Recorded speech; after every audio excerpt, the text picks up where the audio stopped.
Halo teman-teman, hari ini kita akan membahas perusahaan yang di-request oleh teman-teman, yakni adalah Bodychem Indonesia Tbk dengan kode emiten ADMG. Ya, tadi saya sudah baca-baca sejenak tentang perusahaan ini dan kesimpulannya ini adalah perusahaan konsumer. Kenapa?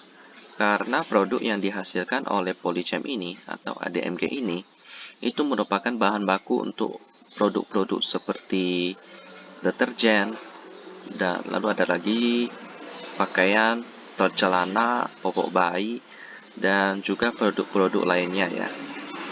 Kita akan berkenalan dengan ADMG ini ya. Kalau kita lihat prospeknya yang bergerak di bidang konsumer, ya tentunya akan terus bertahan ya, karena akan menjadi kebutuhan orang-orang banyak asal ADMG ini dapat terus berinovasi ya. Karena kita tahu bahwa di dalam dunia usaha itu selalu berkembang. Dunia kreatif itu akan selalu berubah menjadi lebih baik, dan itu menunjang dan mendorong setiap perusahaan untuk dapat terus berkreativitas dan berinovasi ya. Oke, sekarang kita akan berkenalan dengan ADMG. Jadi mereka memiliki beberapa divisi ya untuk usahanya. Yang pertama divisi polyester didirikan pada tahun 1978. Lalu selanjutnya diikuti divisi kimia pada tahun 1989 ya. Lalu produksi polyester dimulai tahun 1980, dan pada tahun 1993 nilon dan glikol etilen mulai berjalan ya. Lalu pada tahun 1998 pabrik SBR mulai beroperasi, diikuti dengan etoksilat pada tahun 1999 ya. Ini semuanya kimia teman-teman ya. Lalu pada tahun yang sama, tahun 1999, kami juga memperluas dan membangun pabrik polyester terbesar di Indonesia dengan kapasitas 300 ton per hari. Dari statement ini kita dapat mengambil kesimpulan bahwa ADMG ini merupakan adalah unggulan atau pemain yang cukup besar dalam bidang polyester. Dan mereka juga memulai menjalankan pabrik nilon kedua ya. Jadi ADMG ini memiliki salah satu pabrik polyester terbesar di Indonesia, menjadikan mereka sebagai pemain raksasa di dalam bidang konsumer ya. Sekarang kita akan berkenalan dengan Dewan Komisarisnya dulu. Oke, yang pertama ada Pak Bacerius Ururu ya. Lalu ada lagi Pak Rosihan Arsyad. Lalu ada lagi Pak Bambang Husodo. Lalu yang terakhir ada Pak Hendra Sorijadi. Lalu selanjutnya kita akan berkenalan dengan direksinya ya. Yang pertama ada Pak Gautama Hartarto. Lalu selanjutnya ada Pak Johan Setiawan. Ya, lalu selanjutnya ada Pak Gunawan Halim.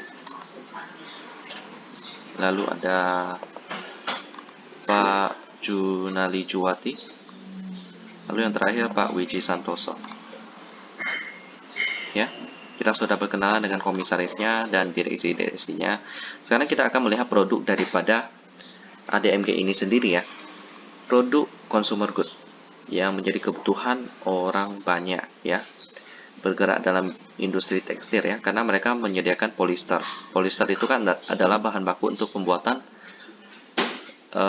celana, jaket, dan produk-produk pakaian lainnya teman-teman ya, karena biayanya yang mungkin lebih murah daripada kain. Karena itu polyester ini menjadi lebih terkenal ya. Polyester ya, dari kimia. Yang pertama adalah produk kimia teman-teman ya. Ya, produk kimia itu produknya seperti MEG, bahan baku utama untuk benang dan serat polyester, dan juga bisa sebagai coolant dan antifreeze agent ya. Lalu ada DEG untuk industri resin polyester tidak jenuh, minyak rem dan minyak adiktif. Lalu ada lagi TEG untuk pengeringan gas alam dan pencucian bahan kimia ya. Sedangkan produk etoksilat bahan baku utama untuk produk-produk surfaktan dan deterjen ya. Lalu selanjutnya ada produk polyester ya. Ya, produk polyester. Benang polyester adalah produk benang setengah jadi yang diproses lebih lanjut dalam industri tenun dan rajut, merupakan bahan baku utama untuk menghasilkan polyester spunnya. yang digunakan untuk pembuatan pakaian dan perlengkapan rumah tangga. Ya, lalu ada serat polyester, bahan baku utama untuk pembuatan karpet, barang mainan, terus ada kasur gulung, padding, sepatu olahraga, dan popok bayi ya. Ya, kalau kita lihat di sini memang produknya sangat dibutuhkan ya teman-teman ya. Jadi saya positif bahwa ADMG ini memang menarik. Kita akan lihat sama-sama laporan keuangannya di RTI Business. Dan beginilah penambahan fundamental daripada ADMG yang cukup kontras di sini kita lihat ya. Earning per share-nya tahun 2018 sampai 2020 tahun kemarin merah. Tapi tahun ini cuan ya teman-temannya, kita lihat di sini. Well, memang kontras sekali ya. Mereka IPO sejak tahun 1993 dan kita bisa lihat di sini salah satu pemegang sahamnya ada yang saya kenal, yakni adalah PT Gajah Tunggal Tbk yang merupakan perusahaan yang memproduksi ban ya, dan juga ban Gajah Tunggal ini perusahaannya ada dibeli sahamnya oleh Pak Lokeng Hong ya. Jadi ada hubungan yang cukup bagus di sini kita lihat ADMG. Tapi sayangnya mereka tidak pernah membagikan dividen ya. Well, okay. Mungkin karena laba tahun-tahun kemarin mereka rugi ya, jadi mereka nggak sempat bagi dividen. Kita akan lanjut melihat fundamental daripada ADMG ini. Di sisi operating profit minus, tapi di net profitnya cuan. Jadi ADMG ini bisa dibilang operatingnya kurang sehat ya. Sampai tahun-tahun kemarin itu sempat rugi, tapi tahun ini diselamatkan oleh net profitnya ya. Dari kegiatan investasinya atau dari kegiatan penjualan aset, saya nggak tahu ya. Tapi kemungkinan besar dari investasi, misalnya dari saham. Kita tahu bahwa saham itu naik banyak banget dari tahun kemarin ya. Tahun ini bangkit kembali cukup banyak. Sampai PER-nya bisa 6,36. Itu karena net profitnya loh teman-teman ya. Dan juga PBV-nya juga cukup rendah, 0,36. Well, kalau disebutkan dalam kriteria saya dalam investasi, ADMG ini termasuk sih. Tapi sayang operatingnya kurang sehat ya. Jadi kalau untuk trading jangka pendek sih masih boleh teman-teman. Kemarin Jumat mereka sempat close di 234, naik 14 kali ya, 14 rupiah, dan itu berarti tambah 6%. Di sisi profitability-nya, operating profit margin-nya minus 3%, lalu net profit margin-nya 5%.